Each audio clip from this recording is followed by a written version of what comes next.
FA Cup draw has been done, hasn't it? Manchester United are away to Wigan. We'll go through that in a moment. But look, I'm going to do a full weekend reaction like I always do on... we'll get it out after this at 7 o'clock tonight. But I just want to say, as a little sound bite, Liverpool this season... I almost want to talk like this because I'm talking through gritted teeth. Liverpool this season are incredible. Incredible. They didn't have Alisson in goal today. Kelleher was shit. I feel like I jinxed it because we do a game called Goldbridge every Friday on the podcast where we have to pick 5 goal scorers who are going to score at the weekend. You get a point for each goal they score. A goalkeeper is going to get a clean sheet. You get a clean sheet point. And then a defender who's going to score. I said Kelleher will get a clean sheet against Fulham. So I sort of jinxed it. He conceded 3 goals. Liverpool struggled defensively today. But I think if Alisson's in goal, they don't concede 3 goals. So they've had to work today. These sort of games do happen. Like Man City get beat at home by Brentford. They get beat at home by Crystal Palace. Even the greatest teams in the league do have these moments where they struggle. To come through these moments and win is what it's all about. And Liverpool have done it again. They've got a massive game against Arsenal just before Christmas, 3 weeks' time, 3 weeks last night. But, you know, you take those wins. When you're 3-2 down with 10 minutes to go and you find a way to win it 4-3, that's what real teams are made of. I mean, I saw Newcastle last night and I thought they were fantastic.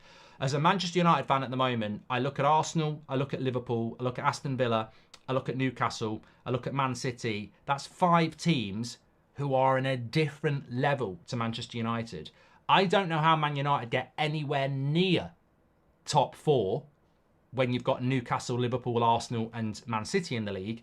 And at the moment, Villa and Spurs are arguably better than us as well. So we are miles off. But that's more for the 8 o'clock on the United Stand. I guess this is what VAR is good for. Injustice for Chelsea if that's a penalty, says 58 Go. Yes, and it's not.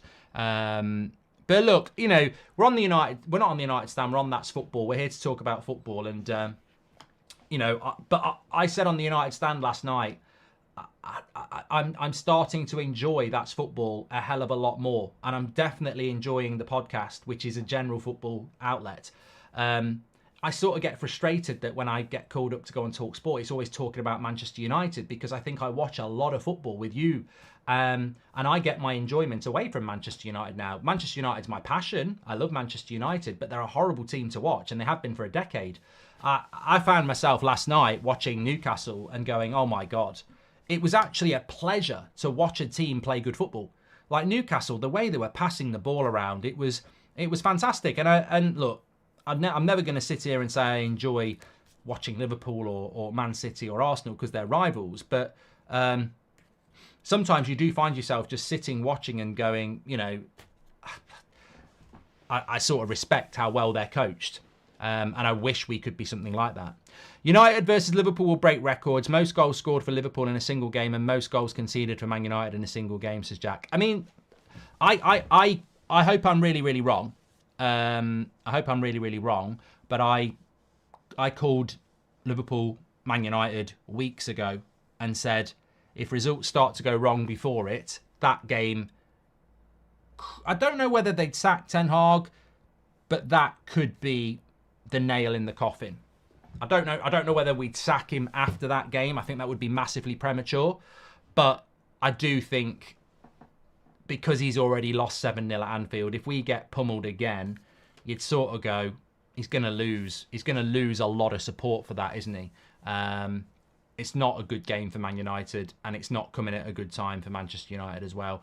Trent Alexander-Arnold getting a lot of credit. Obviously scored 2 goals today, 2 big goals as well. But a fantastic afternoon in the Premier League, for, as we've said. Bournemouth getting a draw against Aston Villa, or Aston Villa getting a draw at Bournemouth. It was the 90th minute when Watkins got the equaliser. Chelsea 3-2 against Brighton. They were 2-1 up at half-time, but they had Gallagher sent off, so they made it 3-1. Brighton got a late second goal, but couldn't get the equaliser. Nearly got a penalty, but it was quite rightly ruled out because it hit the head and not the hand. Liverpool 4-3 against Fulham. They were 3-2 down with 10 minutes to go, Liverpool at Anfield. They turned it around, a winner from Trent Alexander-Arnold, and 3 points is 3 points. Whether they've had to work for it hard or that it had been a comfortable win, it's 3 points. Look, Arsenal beat Wolves yesterday 2-1. Could have been a lot more comfortable. It wasn't, but you get the points, you take the points. A win is a win. And then West Ham completing the 2 o'clock kickoffs with a 1-1 draw against Crystal Palace, which probably doesn't help either team, to be honest with you. You know, one thing we haven't said, we've been very complimentary of Liverpool, and the mentality to win that game is big. But let's give a compliment to Fulham. I think Marco Silva at Fulham does a very good job considering the players that they've lost, specifically the guy who went and played in Saudi Arabia for the money, Mitrovic, has been a big loss for Fulham. So I think that you know, I do feel for Fulham because I do think they're a very hard-working team, but they just don't have the goals. And today they've scored 3 goals and still not won against Liverpool. But well done to Fulham. They played their part, and we don't always acknowledge that. But obviously Liverpool have had too much for them today, and it's a great win for them. Kind Killer says, I'm fuming, Mark. I'm a Brighton fan. Once again, losing points due to refereeing decisions. I don't think I can take this every week.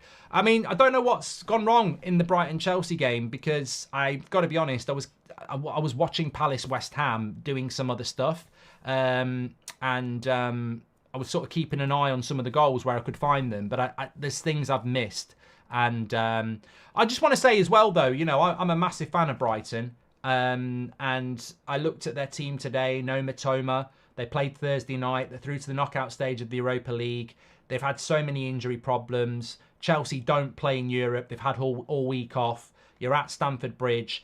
I think that that's a good result for Brighton. I think to go there and not get battered, it really shows that, you know, I think Brighton are... I'd love Brighton to keep winning because I think they've had such a challenging season, and they don't have the resources of everybody else. And I hope they haven't been robbed today. I haven't seen it. But Rise of the Phoenix says you're a massive fan of Brighton, ? Yeah, that's football, mate. This is not the United Stand. I've got nothing against Brighton. I think they are a pure football club who do things the right way and are underdogs. And I think most people, I say this on the podcast every week, I think most people like and respect Brighton. I haven't got a Brighton support. I'm not in the Brighton Supporters Club. I haven't got a Brighton shirt, but I like what Brighton do and I like what Brighton represent, the same as I like what Brentford represent. I don't have a second team. I love football. That's why I do stuff like this. Manchester United's my club, but I do like Brighton. I want them to do well. I think that they and I think they've had a lot of injuries. I don't know why people get so stressed about that. I mean, to me, it's rivals, not enemies anyway. And I watch Man United every game for the last however many decades, and I've had good years, I've had bad years. For the last few years, we've been shit to watch. And it's not like being married and you're not getting any anymore, so you go looking for it in your car. I mean, that's disgusting. But I think in a footballing sense, if you're not getting the satisfaction from your team, you're always going to be loyal, but you've got to find it somewhere else, haven't you? And I think that I find it on That's Football, watching other teams play. I found it yesterday. I mean, I hate to say it, but Newcastle were just... There was something... I think that's the first time... I think that's the first time in a long time where I've watched Manchester United and been in awe of how much better the opposition are than us. I'm sure Man City have done it. I'm sure Liverpool did it last year, but I'm never going to sit and respect and enjoy Liverpool or Man City or Arsenal taking us apart. And I don't know why, I didn't enjoy Newcastle, but I just thought the way that they played, there was just something quite admirable about it. But there we go.